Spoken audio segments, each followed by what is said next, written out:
poderoso, Jeová Nissi, um Deus que não muda, um Deus que não falha. Pai, obrigada, Senhor, porque o Senhor é um Deus imutável, Pai. O Senhor foi fiel no passado, o Senhor é fiel no presente, o Senhor continuará sendo fiel no nosso futuro, Pai.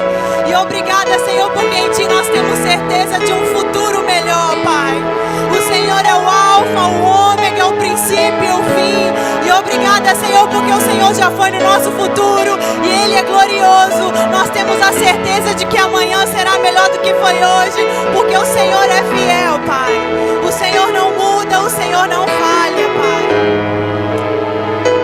Obrigada, doce Espírito, pela Tua presença se manifestando no nosso meio.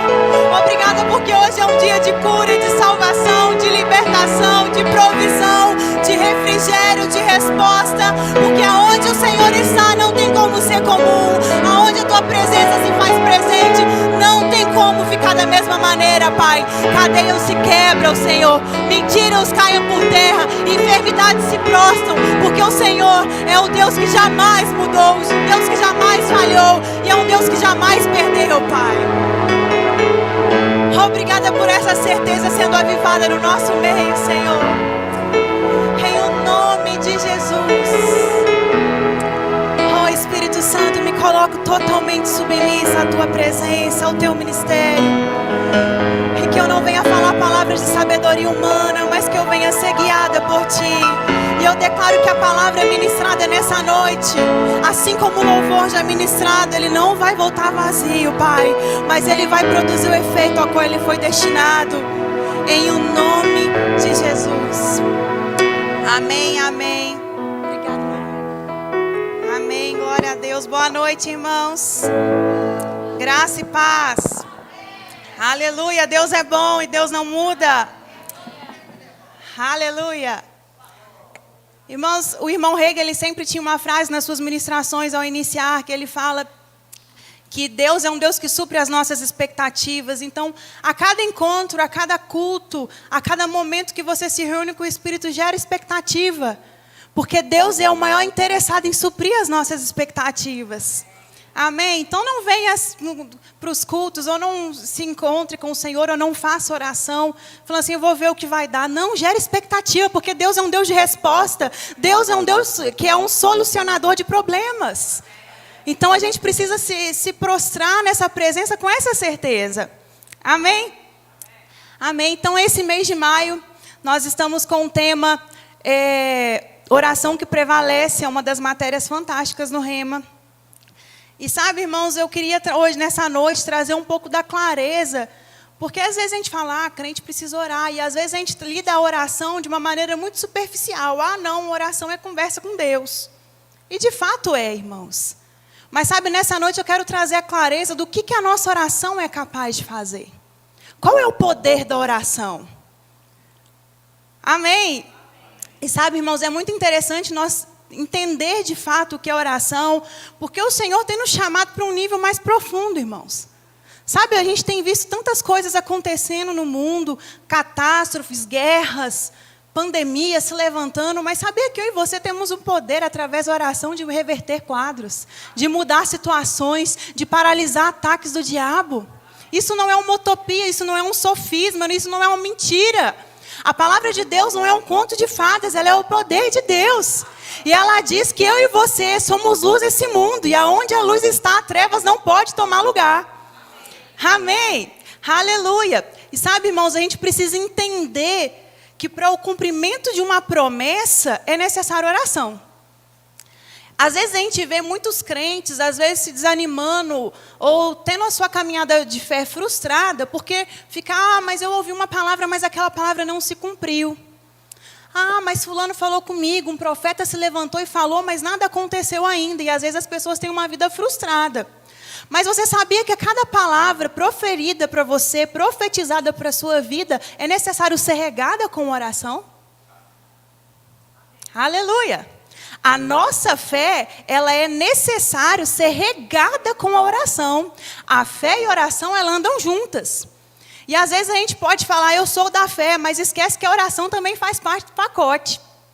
Amém? E eu tenho uma frase que eu gosto muito de dizer, que um carro não anda sem gasolina.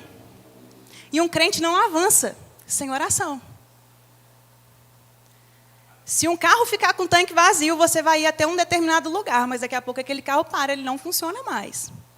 E a vida do crente também é assim. Você pode andar até um determinado lugar, se você não estiver realmente regando a sua vida em oração, se você não estiver se abastecendo na oração. Você vai até um determinado lugar, mas em um determinado momento, sua vida vai estagnar.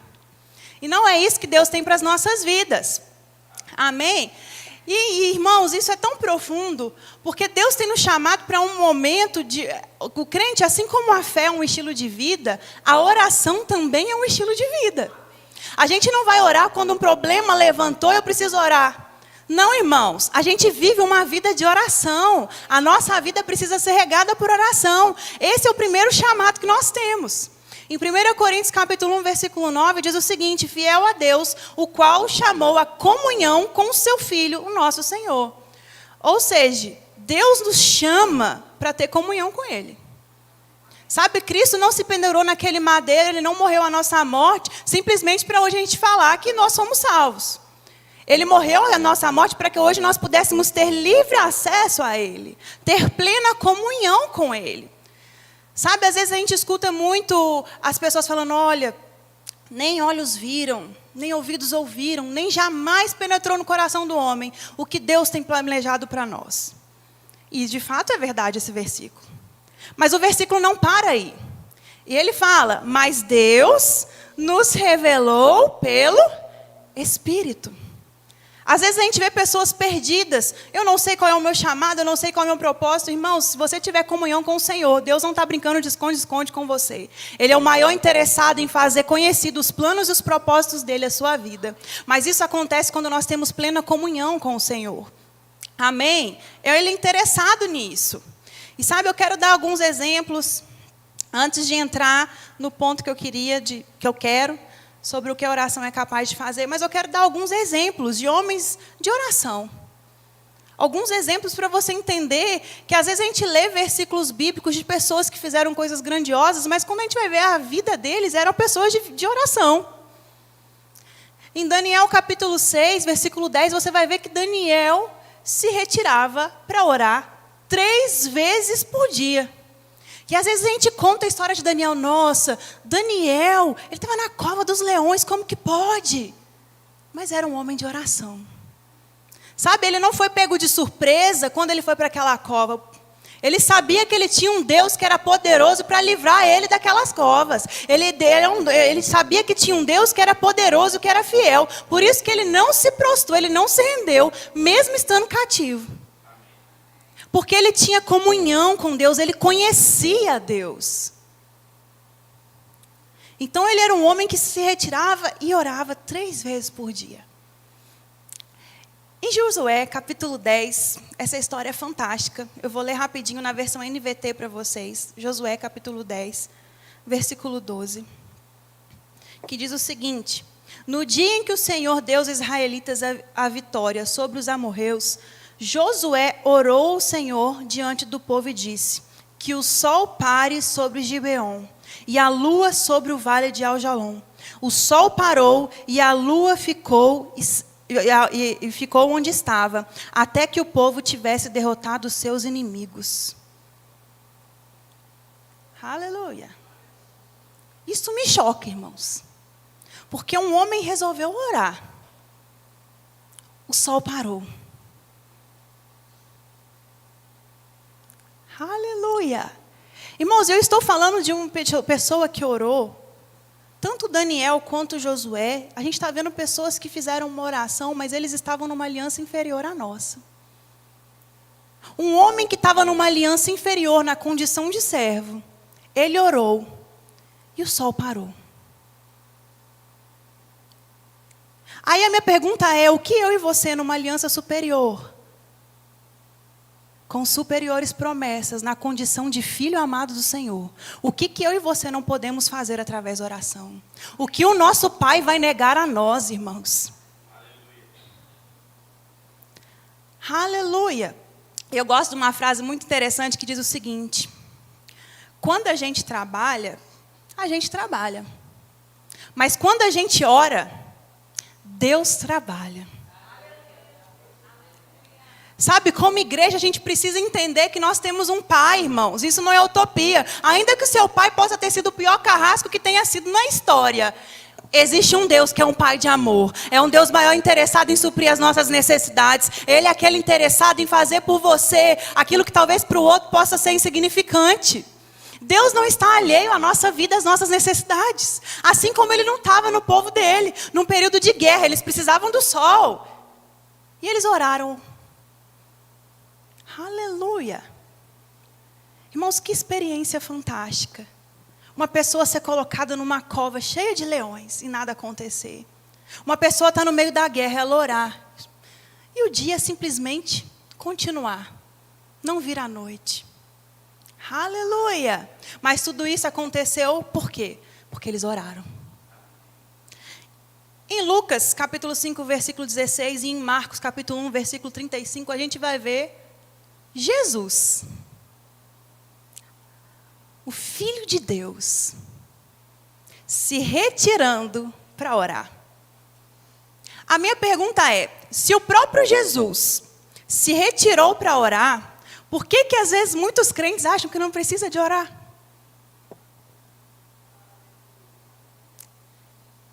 Aleluia. A Bíblia diz que Jesus em tudo foi tentado, mas em nada pecou.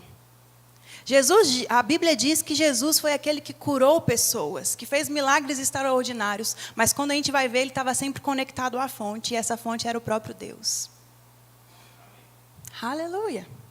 Você vai ver pessoas tendo sucesso e cumprindo o seu propósito, mas porque eles tinham uma vida de plena comunhão com Deus. Aleluia. E é isso que Deus tem nos chamado. Olha, eu quero fazer grandes coisas através de vocês. Vocês são Jesus aqui na terra. Nós somos Jesus aqui na terra para as pessoas. Muitas das vezes a gente vai ser a única Bíblia que as pessoas vão ler. Deus quer continuar fazendo as suas obras. Assim como Jesus cumpriu o seu propósito aqui na terra, nós estamos aqui para dar continuidade àquilo que Ele iniciou. E a gente precisa seguir esse exemplo, irmãos. Isso não, a gente precisa voltar a estar acostumado com o sobrenatural. Nós não somos naturais, irmãos. O natural é pessoas morrerem, é pessoas estarem enfermas, é pessoas sofrerem. Mas nós somos um povo do sobrenatural, aonde há cura, aonde há provisão, aonde há vida, aonde há resposta. Esse é o nosso ambiente natural. E Deus quer manifestar isso para a terra através de nós. E a gente vai exercer isso na comunhão com o Senhor. 1 Tessalonicenses capítulo 5, versículo 17, a Bíblia vai dizer, orai sem cessar. E é interessante, é sem cessar. É a todo momento, a todo instante. Irmãos, nós temos livre acesso à presença em qualquer momento do dia, a qualquer horário. Você não tem comunhão com Deus quando você está na igreja. Você tem comunhão com Deus a todo momento. Você está dormindo, você está acordado, você está no banheiro, você está tomando banho, você está trabalhando. Deus está com você. Você tem acesso ao seu Pai. Você nunca está sozinho. Aleluia. E é isso que ele fala. Quando você tem comunhão comigo, você vai entender os meus propósitos. E você vai me pedir o que você quiser. E vos será feito. É isso que diz em João 15, versículo 7. Você precisa permanecer em mim. Quando a gente tem comunhão com Deus, nós estamos permanecendo na presença dEle. Permanecendo nele. E aí, tudo que nós pedimos, Ele vai fazer. Mas qual é o critério? Permanecer nele. Ter comunhão com Ele. Amém? Então, a oração, ela é o homem exercendo a sua autoridade legal para invocar a influência do céu aqui para a terra. Eu vou repetir isso. A oração é o homem real para trazer a influência do céu para a terra. Aleluia. Mateus capítulo 6, versículo 8, a gente já vai abrir. Eu vou ler um versículo muito conhecido. Mateus, versículo 6, versículo 8, que diz o seguinte: não vos assemelheis, pois, a eles, porque o vosso Pai sabe o que é necessário antes de vos pedir. Portanto, quando vocês orarem, orem assim: Pai nosso que estais no céu, santificado seja o teu nome. Venha o teu reino, seja feita a tua vontade na terra, como ela é feita no céu. Aleluia. Então você está vendo que aqui Jesus está expressando a vontade de Deus. A vontade de Deus é que a influência do céu afete a terra. Que aqui na terra seja como é no céu. Essa é a vontade de Deus, já está claro, irmãos. Doença não faz parte da vontade de Deus. Pessoas sofrendo não é da vontade de Deus. Aleluia. Mas é necessário nós estarmos em oração. E outra coisa que me chama muita atenção, quando Jesus ele ensina os discípulos a orar, ele fala, venha o teu reino. Quando a gente vai olhar essa palavra reino, ele fala Basileia. Essa palavra está se referindo ao reino milenar. Está se referindo ao reinado messiânico. E é interessante que isso, quem estudou escatologia, ou já fez o rema, já estudou escatologia, é um fato, vai acontecer. O reinado do Messias não é uma possibilidade, é um fato, ele vai acontecer. Mas ele está nos ensinando a gerar isso em oração. Quantos de nós já oramos por esse período? Jesus está nos ensinando a orar por isso. Porque Ele quer nos fazer participantes da obra dEle, irmãos. Deus não precisa de nós para fazer nada, mas Ele deseja contar conosco. Ele quer ver eu e você participando da obra que Ele tem aqui na terra para fazer. Aleluia! Isso é um privilégio, irmãos. Aleluia! E eu gosto de dizer que orar é fazer céus e terra se encontrarem antes da hora. Aleluia! Você tem a oportunidade, irmãos, de unir céus e terra antes da hora. Aleluia! O reino milenário nós não estamos vivendo, mas nós podemos sim trazer a influência do céu aqui para a terra, irmãos. A gente pode unir céus e terra antes da hora, através da nossa oração, irmãos. Aleluia! E como eu falei, eu quero falar sobre o que a oração é capaz de fazer. E eu quero iniciar a mostrar para você que a nossa oração ela é capaz de confirmar o nosso futuro. Vamos lá comigo em Jeremias, capítulo 29, versículo 10.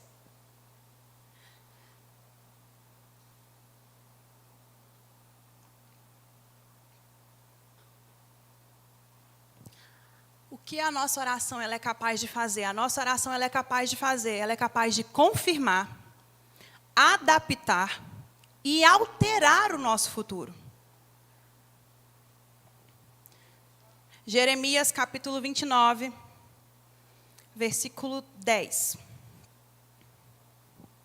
Que diz o seguinte: assim diz o Senhor, quando se completarem os 70 anos da Babilônia, eu cumprirei a promessa em favor de vocês, de trazê-los de volta para este lugar.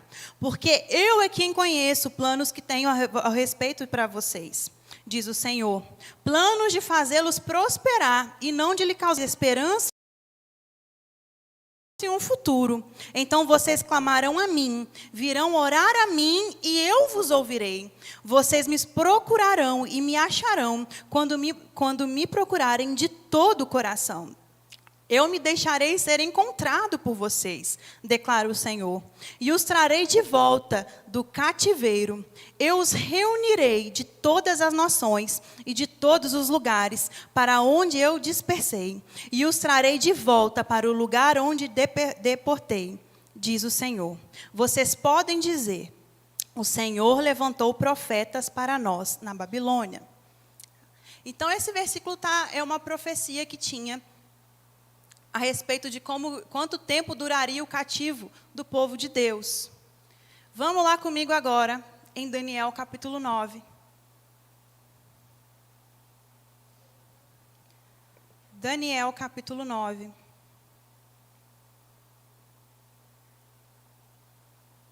Versículo 1.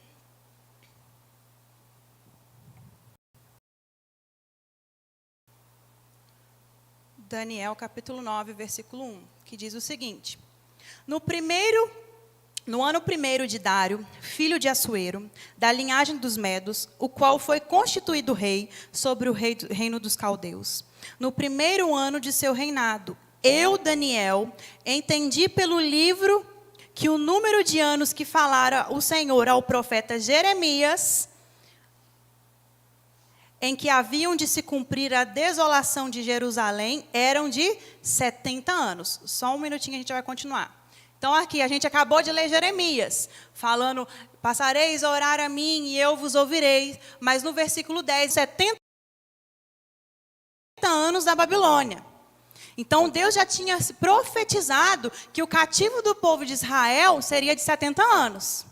Então, Daniel, ao ler as Escrituras, ao ler o livro do profeta Jeremias, ele entendeu que era de 70 anos. Amém? Continuando. Eu dirigi o meu rosto ao Senhor, para buscar com orações e súplicas, com jejum e saco e cinza.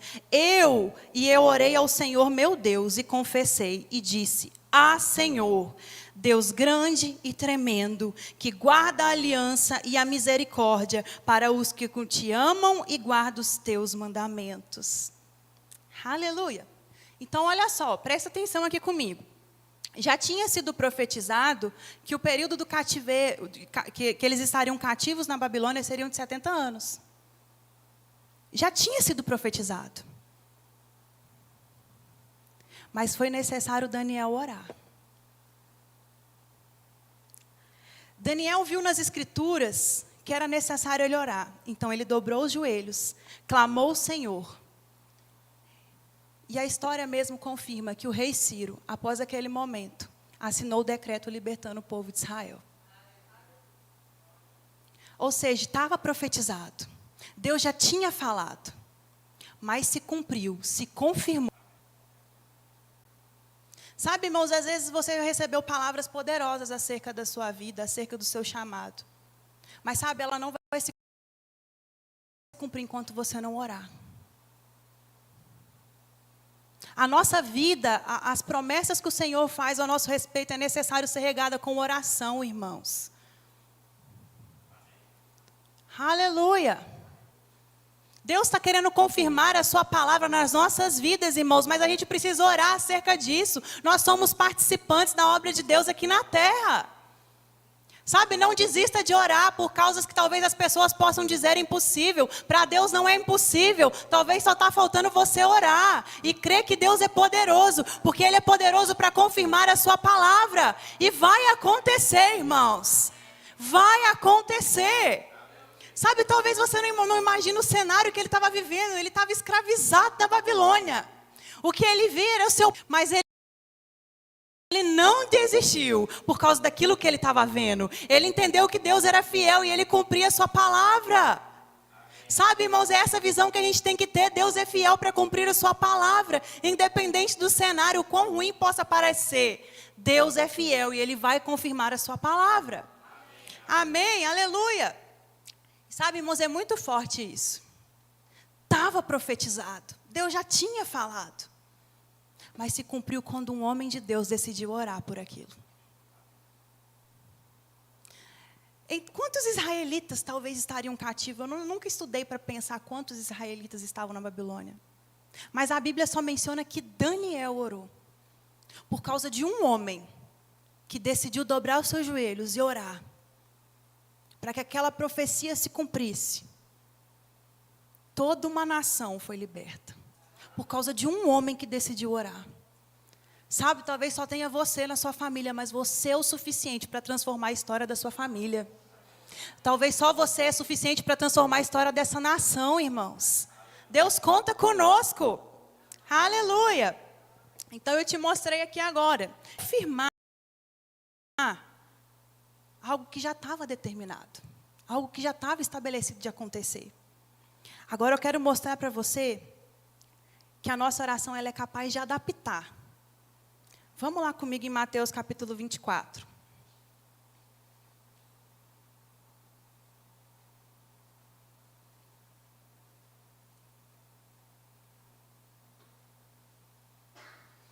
Mateus capítulo 24, versículo 15. Mateus 24, versículo 15. Esse versículo é um versículo escatológico, está falando sobre o período da tribulação. E eu vou te mostrar como é interessante isso. Mateus 24, versículo 15, que diz assim: quando, pois, vides que a abominação da desolação, que falou o profeta Daniel, que está no lugar santo, quem lê entenda, então os que estiverem na Judéia, fujam para os montes, e os que estiverem sobre o telhado, não desça a tirar alguma coisa de sua casa. E quem estiver no campo, não volte atrás a buscar as suas vestes. Mas ai das grávidas e das que amamentam naqueles dias. Orai para que a vossa fuga não aconteça no inverno nem no sábado, porque haverá então grande aflição, como nunca houve desde o princípio do mundo até agora, nem tampouco há de haver. Esse versículo é muito forte, ele está falando sobre o período da tribulação. E Jesus estava explicando para os seus discípulos como que seria esse período. E glória a Deus que nós não vamos passar pela tribulação. Nós encontraremos com o nosso Senhor nos ares. Amém? E após nós, como igreja, saímos da terra, aí sim será estabelecida a tribulação aqui na terra. Amém? Mas Jesus estava respondendo uma pergunta aos judeus. Eles estavam perguntando sobre o fim dos tempos. E é interessante, irmãos, que quando você estuda sobre escatologia, a tribulação ela vai acontecer, irmãos, ela é um fato. Mas Jesus ensina que se o judeu orar, mesmo que a tribulação esteja estabelecida, ele pode adaptar para que não aconteça no inverno nem no sábado. Aleluia! Aleluia! A oração, irmãos, ela pode mudar situações, ela pode ser adaptada para ser mais favorável para nós. Aleluia! Irmãos, a nossa oração tem poder de mudar situações, de mudar coisas. E Deus está interessado, irmãos, em fazer com que as coisas sejam mais favoráveis a nós. Talvez você está passando por um momento, o qual que você está falando, é um deserto que eu estou vivendo hoje. Sabe, mas se você orar, Deus é poderoso para adaptar a situação e não ser difícil para você. Esse é o nosso Deus. Aleluia. Aleluia. Que Deus maravilhoso, irmãos. Deus está mostrando a sua misericórdia, mesmo num período de tribulação. Aleluia. Aleluia. E o que mais me chocou agora, como eu mostrei para vocês, a nossa oração ela é capaz de confirmar, de adaptar, e agora eu vou te mostrar de alterar o nosso futuro. Vamos lá comigo em Jonas capítulo 1.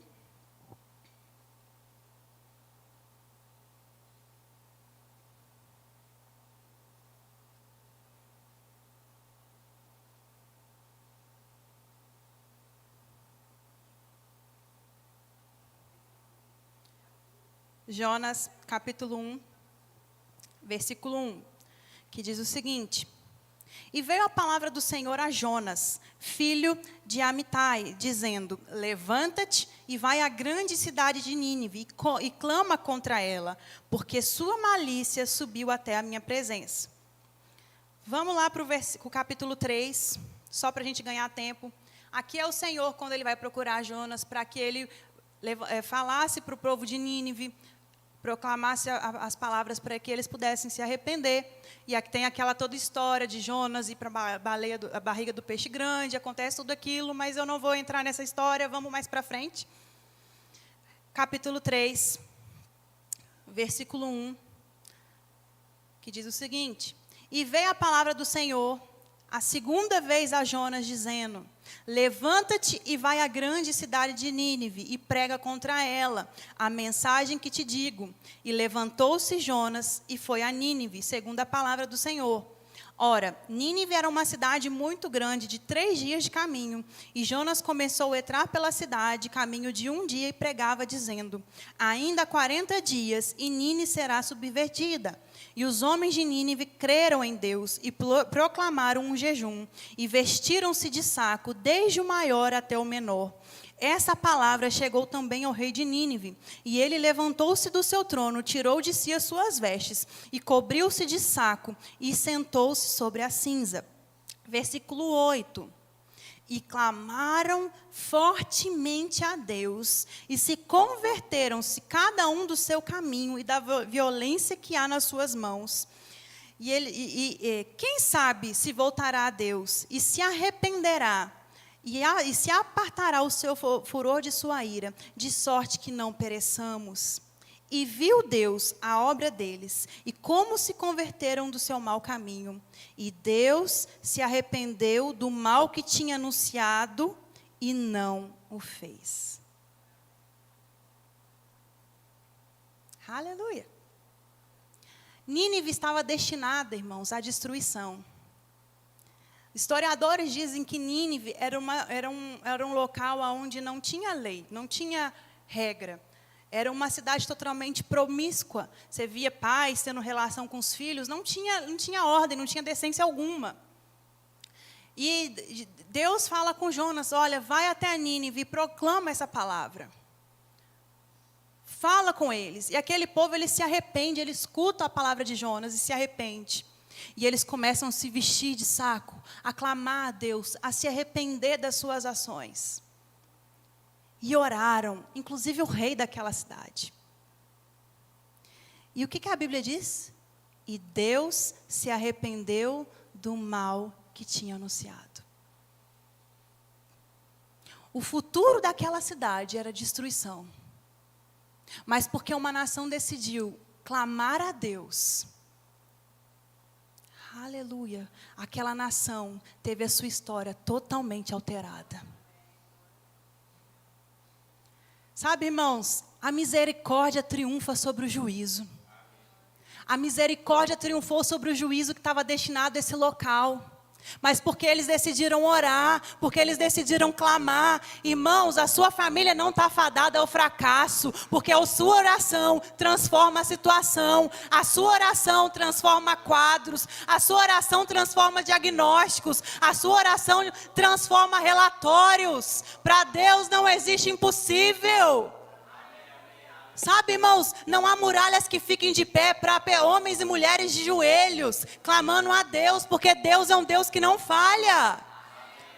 Sabe, Deus, ele é poderoso para confirmar a sua história, para adaptar a sua história e para alterar a sua história. Talvez a sua história até aqui foi fracasso, mas com Deus, irmãos, essa história é transformada. Aleluia! Aleluia! E sabe o que mais me choca? Quando eu vejo todas essas histórias de oração, eu vejo Josué parando o sol, a lua se detendo, eu vejo Daniel entrando numa cova. Eu vejo uma nação sendo transformada. E o que me vem à cabeça é, se um povo pagão conseguiu fazer tudo isso, o que a igreja do Senhor não é capaz de fazer?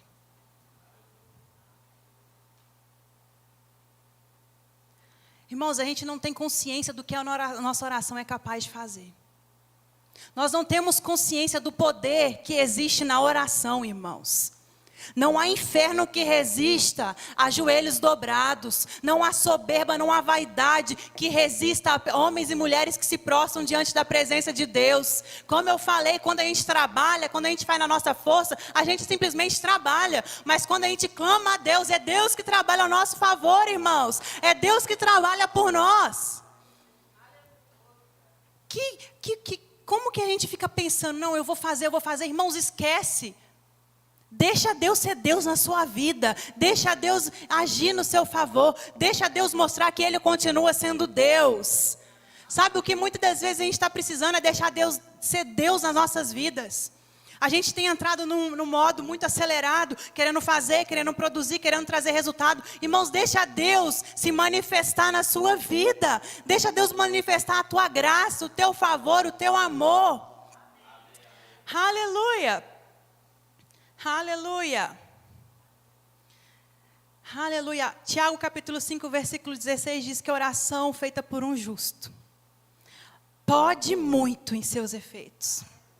Não é será que vai ter efeito. Pode ser que tenha efeito. Ela fala, pode muito. A sua oração pode fazer. Não é talvez, ela vai fazer, irmãos. Vai acontecer. Nós temos uma arma poderosa, irmãos. O inferno estremece quando um crente se prostra na presença de Deus. O inferno estremece quando um crente clama a Deus. Porque ele sabe que quando um crente se prostra na presença de Deus, quando um crente ora, não é mais o crente que está em ação, é Deus, é o reino dos céus que vem em favor do teu povo. Aleluia! Irmãos, eu lembro de uma história que quando Patsy Caminetti ela veio no Brasil, ela contou isso durante algumas vezes lá em Campina Grande, e isso já foi replicado algumas vezes. Mas ela conta uma história de uma menina que chama Betty Dexter. E essa menina nasceu com uma anomalia no seu corpo, ela tinha a sua coluna, era como se fosse uma bengala, a coluna dela não era reta, ela era curvada, né, totalmente curvada, e ela não tinha muita movimentação, e o corpo dela era todo torto.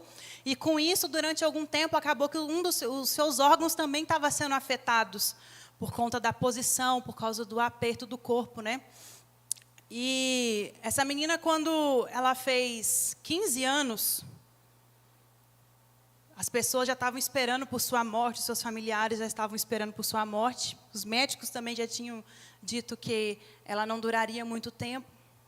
E quando ela fez 15 anos, ela chegou para a mãe dela e falou: mãe, compre um vestido para mim, compre um sapato para mim, porque eu vou à igreja. Aleluia. Aquela menina nunca tinha tido um vestido na vida. Não existia vestido que entrasse naquele corpo deformado. Aleluia. E a mãe comprou. Comprou os vestidos, comprou a roupa. E os seus familiares começaram, porque sempre tem uma boca de Deus no nosso lado, mas também sempre tem uma boca do inferno perto de nós, né? E começaram a falar: ela não vai resistir. E começaram a achar que a mãe estava até louca, né? A mãe estava, como eles dizem, na fase de negação. E começaram a falar: não, ela não vai sobreviver, você precisa entender. E, de fato, naquele momento, aquela menina começou, devido a muitos anos tomando morfina e muitos analgésicos fortes, ela começou a ter problemas também no seu coração. E, nesse mesmo período, ela teve uma parada cardíaca. E essa menina, depois disso tudo, da mãe ter comprado as roupas, os sapatos para ela ir para a igreja, depois ela entrou em morte. E nesse momento ela narra que ela teve um encontro com Jesus. Ela morreu e encontrou com Jesus nesse período. E quando ela encontrou com Jesus, ela estava no seu corpo glorificado. No corpo glorificado não, ela não estava mais com aquela anomalia. Aleluia. Ela não estava com aquela lá. E quando ela chega e encontra com Jesus, ela fala: Jesus, que maravilha te encontrar. Eu não estou mais naquele corpo torto, eu não estou sofrendo, eu não estou sentindo dor. Que maravilhoso estar na sua presença. Como é maravilhoso estar com você. E Jesus chega para ela e fala: Barry, você precisa voltar. Ela fala: não, eu não quero voltar para aquele corpo, eu não quero sofrer, eu não quero mais passar por aquilo. Barry, você precisa voltar. Porque eu fiz uma promessa para sua mãe. E ela ora por você todos os dias. E eu não tenho como esquecer a promessa que eu fiz para ela. Você vai voltar. E você vai voltar e você não vai ficar naquele corpo, porque eu prometi a sua mãe e eu vou cumprir. E aquela menina volta à vida. Naquele processo de ressuscitação, ela volta para o corpo. E a mãe está do lado dela e fala: e aí, o que ele disse? Ela fala: mamãe, ele disse que virá aqui, eu não me lembro ao horário que ela falou, em tal hora, e vai me curar. E naquele momento, já estavam os parentes, que já tinham ouvido falar do óbito dela, já estavam lá na casa, pronto para consolar, para trazer consolo, achando que ia ser uma morte. E Jesus aparece naquele quarto, no horário exato que ele tinha falado com a mãe, com a menina. E aquela unção curadora invade aquele quarto daquela menina. E foi possível ouvir naquele quarto os barulhos dos estalos da coluna. Tac, tac, tac, tac. A coluna se ajustando, o corpo voltando ao normal. Aleluia. E todos aqueles que estavam naquela sala, para consolar a mãe, presenciaram um milagre maravilhoso de uma menina que nasceu com uma deformidade, que estava destinada à morte, mas porque uma mãe decidiu não desistir da promessa de Jesus, ela decidiu não desistir da promessa, e ela todos os dias orava, todos os dias orava. E aqueles que estavam prontos para consolar, viram um milagre. Porque Deus, irmãos, Ele é poderoso e Ele confirma a sua palavra. Ele não desiste de nós, Ele não desiste. Então, por favor, não desista das promessas que o Senhor fez, porque ela vai se cumprir. Elas vão se cumprir. Aleluia! E naquele mesmo dia, aquela menina vestiu os sapatos. Colocou o vestido que ela nunca tinha vestido na vida. E foi para a igreja. Aleluia. Aleluia. Deus é fiel, irmãs. Deus é fiel. E Ele cumpre a sua palavra. O louvor já pode vir. Sabe, irmãos, é muito forte quando toda vez que eu lembro disso, eu sempre me emociono. Uma mãe que orava pela sua filha, fez com que Jesus não se esquecesse da promessa. Sabe, a gente precisa voltar a esse coração genuíno de não duvidar, e declarar, e orar, e gerar. Sabe, irmãos, nós temos uma oportunidade genuína de gerar o futuro dos nossos filhos em oração.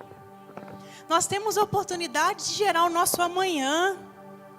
Nós temos a oportunidade de mudar a situação da nossa casa. Sabe, existem tantas promessas que o Senhor nos deixou na sua palavra. Promessa de cura, preservação, provisão. Quantas vezes a gente ora por isso? Às vezes a gente gasta mais tempo falando, nossa, está faltando tanto. Está tão difícil. Está doendo tanto, está tão complicado, sabe? Mas você ficar falando isso não vai mudar a situação. Mas se você se prostrar na presença dEle, dobrar diante dEle e lembrar e trazer à memória as promessas dEle, aquilo vai se cumprir, aquilo vai acontecer. Existem níveis que nós precisamos alcançar, mas não é na falação, não é na reclamação, é na oração, irmãos. Sabe, às vezes eu escuto pessoas falando, não, eu não fui chamado para orar, eu queria ter um chamado de intercessão. De onde vocês tiraram isso, gente? De fato, tem pessoas que foram chamados para esse ministério. Mas todos nós fomos chamados para uma vida de oração, interceder uns pelos outros, impor as mãos sobre os enfermos, interceder pela vida do nosso próximo, interceder por aqueles que estão sofrendo em leitos acamados, interceder por aqueles que estão sofrendo. Porque orar é trazer a influência do céu aqui para a terra. Você tem a oportunidade, irmãos, de unir céus e terra. Eu não sei se você entende isso, mas através da oração você traz a influência do céu para a terra. Não há cilada do diabo que fique de pé. Não há grilhões que fiquem de pé. Não há enfermidade que permaneça. Sabe, chegou uma era, chegou um tempo, irmãos, aonde nós vamos ver pessoas sendo curadas de câncer, tumores secando, morto reviver, cegos passarem a andar, cegos passarem a enxergar. Aleluia. Sabe, irmãos, a palavra de Deus, ela é real. Isso não ficou na antiga aliança, isso não ficou no passado, isso é para os dias de hoje. Eu e você fomos gerados e criados para estar num momento como esse. Você está aqui e é para fazer diferença num momento como esse. Você está aqui para ser luz, mesmo no meio do caos.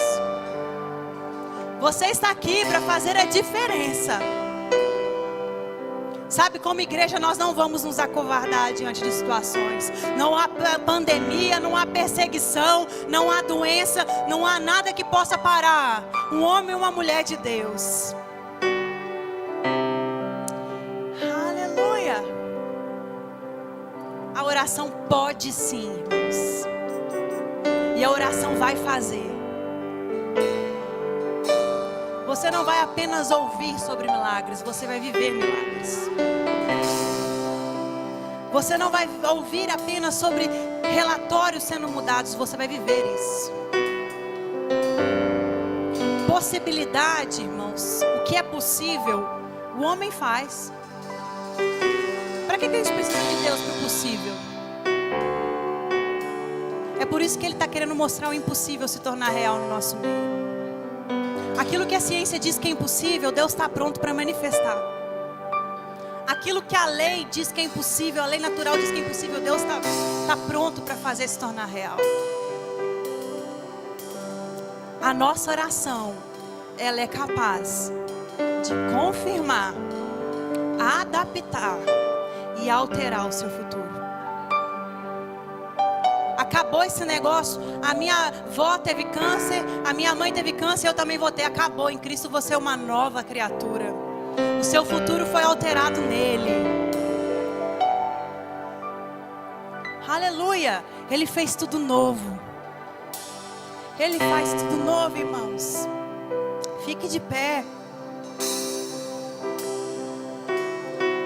Quero que nesses minutinhos que restam, que você comece a gerar coisas. Começa a gerar o seu amanhã. Começa a gerar como que vai ser o seu lar. Começa a gerar isso em oração.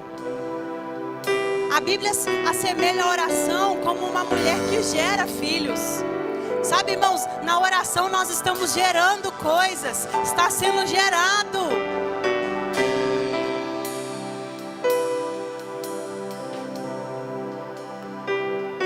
Famílias abençoadas.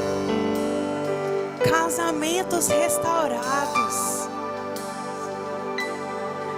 Corpos sendo curados. Provisão, Pai, nos lares. Filhos, Senhor, andando no seu caminho. O futuro da nossa geração e da futura geração será glorioso no Senhor. Nenhum se perderá. Nenhum dos nossos filhos se perderão. Serão luzeiros nesse mundo. Serão influenciadores desse mundo e jamais influenciados. Serão profetas de Deus aqui na terra. No nome de Jesus. Pai, eu oro para promessas se cumprindo, Pai, na vida dos meus irmãos. Promessas se cumprindo, Pai. Vivendo, Pai, tendo uma intimidade com o Senhor. Vivendo no profundo com o Senhor, Pai. Não retrocedendo, Pai. A tua igreja não retrocede, mas a tua igreja avança. A tua igreja é ousada. A tua igreja é fervorosa. A tua igreja é apaixonada. A tua igreja, Senhor, é aquela que faz a diferença nesse mundo. É aquela que brilha no meio das trevas.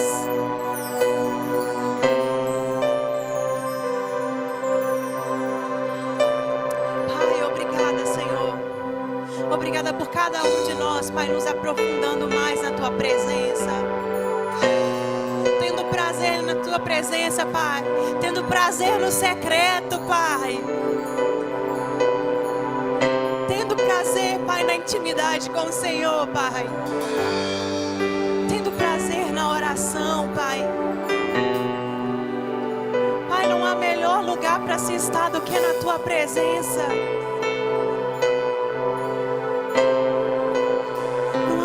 Melhor para se estar, Pai, do que na Tua presença. Obrigada, Senhor, porque o véu foi rasgado e hoje nós temos livre acesso ao Senhor. Nós não somos estranhos, nós somos filhos amados do Senhor. Nós podemos clamar: Abba, Pai. Abba, Pai, Paizinho. Obrigada porque mesmo que tudo caia, a tua palavra permanece de pé. O teu trono, Pai, continua de pé. Obrigada, Senhor, porque mesmo que tudo caia, Pai, o Senhor é um Deus inabalável. Obrigada, Senhor. Obrigada pela tua fidelidade, Pai.